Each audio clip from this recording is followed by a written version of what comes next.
Well, the CDC recommends at least 30 minutes of moderate exercise 5 days a week. And here with some ideas to help us do that is Brandy Horton from the Rails to Trails Conservancy. Welcome, Brandy.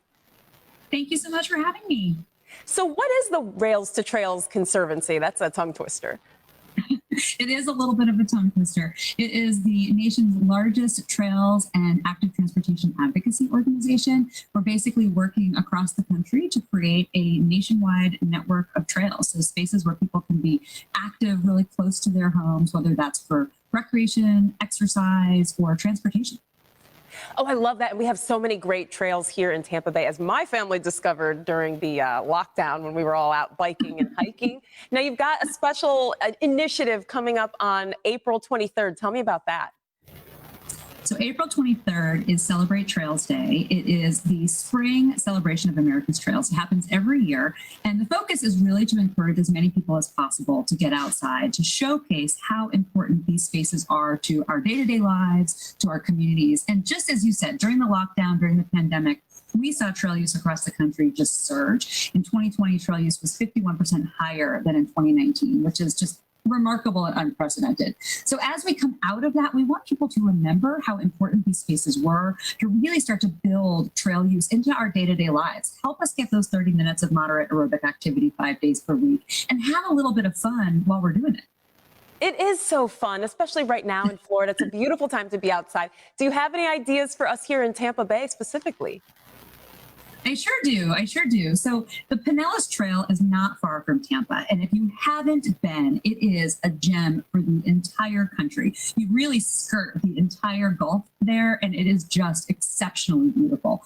But it is only one of more than 30 trails that are within driving distance of Tampa, if you can believe that.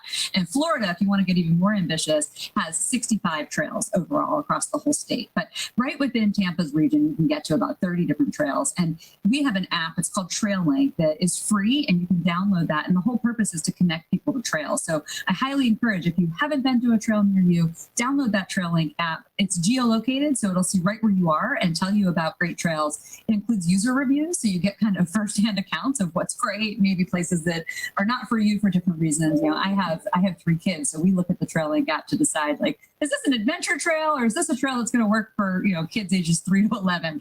And so it's a really great tool for planning your excursion and for planning what you might want to do on April 23rd. I love that. I have kids as well, and safety can be a concern because some of these trails kind of alternate between more rural areas and then into the city and crossing busy streets. So what are some safety considerations to keep in mind? So one of the things we've been working on with my 8-year-old since he learned to ride a bike, which happened during the pandemic when the trails were really crowded, was to announce himself. The most important thing is to be predictable, right? Because people are coming around you. There's a lot of different people doing different things on the trail, whether they're pushing a stroller, walking a pet, bicycling, walking, running, or taking a break and just kind of enjoying the scenery. So if you're passing someone, make sure you announce yourself, passing on the left, ring a bell. If you are stopped or going slow, move to the side so that you're not in the way. Always move to the right so you're not in the way of people who are trying to get by. And just remember to be predictable and aware of your surroundings. The other thing that's really important is to think about, and again, I think about this with my kids all the time and try to reinforce it, that you kind of forget you're separated from vehicle traffic for all of this time, and then you have a road crossing.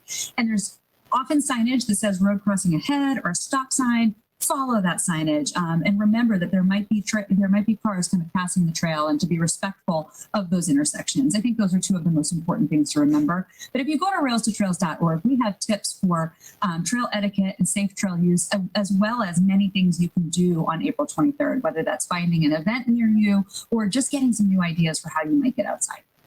Oh, I love all these tips. Very practical and also just help us maximize. I mean, we're so lucky here in Florida. Any other advice for making the most of our time on the trails? I think don't overthink it. One of my favorite things to tell people about trails, if they've never experienced one before, is that it's almost an invitation to the outdoors. They're right in our communities. Often you can be within a 5 or 10 minute walk at the start of the trail, deep in nature, and you might not even realize that those spaces are there.